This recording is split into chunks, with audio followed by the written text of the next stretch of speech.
नमस्कार, मी गणेश शिंदे. आपल्या सर्वांचं युवा राज्य न्यूज लाईव्ह मध्ये मनपूर्वक स्वागत. आता एक सगळ्यात महत्वाचा विषय आणि नांदेडकरांचा आग्रहाचा विषय म्हणजे आज आपण पाहतोय की महायुतीला नांदेडकरांनी 100% विधानसभेला जागा दिल्या. नांदेडमध्ये जवळ भरभरून महायुतीवर प्रेम केलं आणि आताच नुकताच निकाल लागलेल्या नगर परिषदेच्या निवडणुकीमध्ये देखील तब्बल एक जागा काँग्रेसला मिळाली आणि अन्य सर्व जागा ह्या महायुतीला मिळालेल्या आणि 1-2 जागा मिळाल्या. म्हणजे एकंदरीत महायुतीवर प्रचंड प्रेम आहे. त्यामध्ये भाजपावर प्रचंड प्रेम आहे, राष्ट्रवादी अजितदादावर प्रचंड प्रेम आहे आणि शिंदे गटावर देखील प्रचंड प्रेम आहे. मग हे एवढं सगळं असताना देखील नेमकं नांदेड जिल्ह्याला आजही पालकमंत्री पद नाही, कोणतं मंत्रीपद नाही, हे नेमकं कशामुळे? जर पाहायला गेलं तर या नांदेडमध्ये केंद्रीय मंत्री असतील, याच नांदेडमध्ये तब्बल 2 वेळा मुख्यमंत्री पद मिळाले नांदेडला. या वेगवेगळे मंत्रीपदे मिळाले, पालकमंत्री मिळाले, शिक्षण मंत्री मिळाले, असे वेगवेगळे पदे मिळाले. परंतु आज आपण पाहतोय की महायुतीच्या काळामध्ये म्हणजे नेमकं आमच्या नांदेडमध्ये आजही एकही मंत्र्याला मंत्रीपद दिलं नाही. कोण कमी आहेत का? इथल्या जे आमदार निवडून आले, जे विधान परिषदेवर हेमंत पाटील देखील आहेत, या आमदारांमध्ये कुठलं कमी आहे का? काय पोटेन्शियल नाही का? असं कशामुळे? प्रचंड नाराजीची खंत होत आहे. आताच मागे नुकतीच नगर परिषदेच्या माध्यमातून अनेक मंत्र्यांनी सांगितलं की तुम्ही त्यांच्यावर लक्ष द्या, तुम्ही ह्या नगर परिषद आम्हाला निवडून द्या, आम्ही मंत्रीपद देऊ.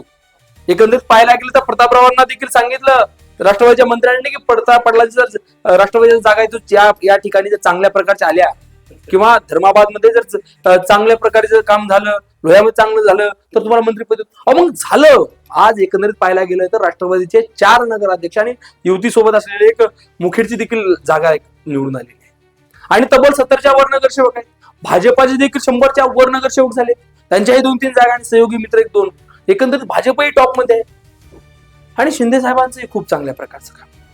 मग यावेळेस तरी आता जी कोकाटेंचा राजीनामा झाला, ती जागा कुठं रिक्त होणार आहे म्हणजे कुठेतरी नांदेडचा समावेश करणं गरजेचं आहे. कारण की सध्या नांदेड हे विकासाच्या वाटचालीवर आहे. नांदेडमध्ये विकास खूप चांगल्या प्रकारचा होत आहे, परंतु नांदेडच्या विकासामध्ये भर टाकायचं असेल तर या ठिकाणी इथला स्थानिक एखादा मंत्री देणं गरजेचं आहे. अनेक लोकांचं कट्ट्यावर बसल्यानंतर वेगवेगळे मत असतात. अहो या मावजी आम्हाला इथं देतच नाही, माहितीचं लक्ष नाही, माहितीला हा नांदेड हा जसा काँग्रेसचा बालेकिल्ला होता तसा भाजपाचा बालेकिल्ला करत नाही, अजितचा बालेकिल्ला करत नाही, असं तरी आहे का?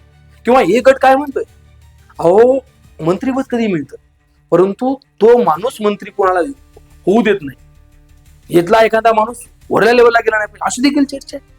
चर्चेला काय कोणी काही चर्चा करतात, परंतु काही असो नांदेडकरच्या जिव्हाळ्याचा विषय आहे. नांदेड हे विकासाकडे वाटचाल करणारा विषय आहे आणि या नांदेडच्या विकासाच्या मध्ये कुठल्याच प्रकारे भाजप असेल आणि हे सत्तेमधले जे पक्ष आहेत, राष्ट्रवादी अजितदादा असेल आणि शिंदे साहेबांची जी शिवसेना आहे, हे तिन्ही पक्षांनी विचार करू एक तरी मंत्रीपद देणं गरजेचंच आहे आणि देतील अशा अपेक्षा. मग किती दिवस अपेक्षा करायची? मागला काळ तसाच गेला, आताही 1-1.5 वर्ष झाले, अजून देखील दिलं नाही. त्यामुळे लवकरात लवकर या ठिकाणी मंत्रीपद देऊन इथल्या लोकांचा, नांदेडकरांचा सन्मान करणं गरजेचं आहे. कारण की जर पहिला जरी त्या सण पाहिला तर नांदेडची प्रामुख्याने खूप मोठी वाटचाल आहे. मराठवाडा मुक्ती संग्रामामध्ये देखील नांदेडचं खूप मोठं योगदान होतं. सगळ्याच गोष्टी नांदेडचं योगदान आहे, विकासामध्ये प्रचंड योगदान आहे. त्यामुळे या ठिकाणी आता 100% मिळेल अशी अपेक्षा आहे. आता सगळ्यांची चर्चा आहे, कारण की प्रतापरावांना मिळेल, कारण की प्रतापरावांना मिळणं गरजेचं आहे.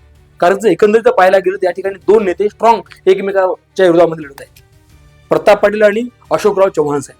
अशोकराव चव्हाण साहेब खासदारकी राज्यसभेवर गेल्यामुळे तिथं काही वेगळं होणार नाही, त्यांची मुलगी पहिल्यांदाच निवडून आली, त्यांचं काही होईल काही दिसत नाही. परंतु प्रतापराव हे प्रत्येक ज्या ठिकाणी ते पक्ष बदलणार तितकंच करायचं, परंतु ज्या ठिकाणी जात त्या ठिकाणी प्रामाणिकपणे काम करतात.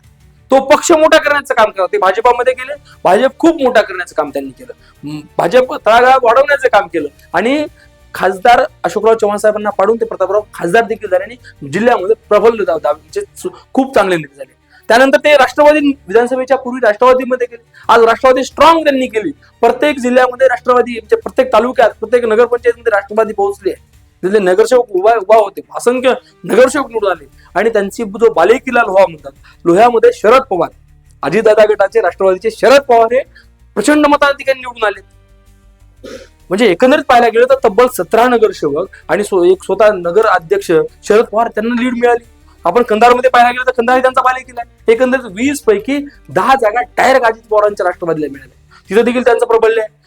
नगराध्यक्ष पदाचा जे उमेदवार जे होते उंगारे हे कुठे पडले आणि त्या ठिकाणी नळगे लागले, कारण की नळगे हे त्या ठिकाणचे प्रमुख मानले जातात आणि या अगोदरही त्यांची सत्ता होती, आता देखील त्यांची सत्ता आहे, एकंदरीत ते झालं. परंतु यावेळेस कमीत कमी प्रताप पाटील चिखलीकर यांना देखील मंत्रिपद आता राष्ट्रवादी देईल अशी अपेक्षा. परंतु अजितदादाला नेमकं काय करायचं, मराठवाड्यामध्ये राष्ट्रवादी जर चांगली स्ट्रॉंगपणे वाढवायची असेल तर प्रतापरावांना मंत्रिपद देणं ही अतिशय गरजेचं आहे असं सर्वांनाच वाटतं. फक्त राष्ट्रवादीच्या कार्यकर्त्यांना नाही तर सर्व नांदेडकरांना वाटतं, कारण की विकासासाठी गरजेचं आहे. धन्यवाद. तुम्हाला नेमकं काय वाटतंय, कोणाला मंत्रिपद मिळेल का आणि सरकार हे सत्ताधारी पक्ष कोणत्या एखाद्या उमेदवाराला मंत्रिपद देतील का, हे नक्की आमच्या युवा राजे न्यूजच्या कॉमेंट बॉक्समध्ये टाकून आम्हाला कळू शकता. धन्यवाद.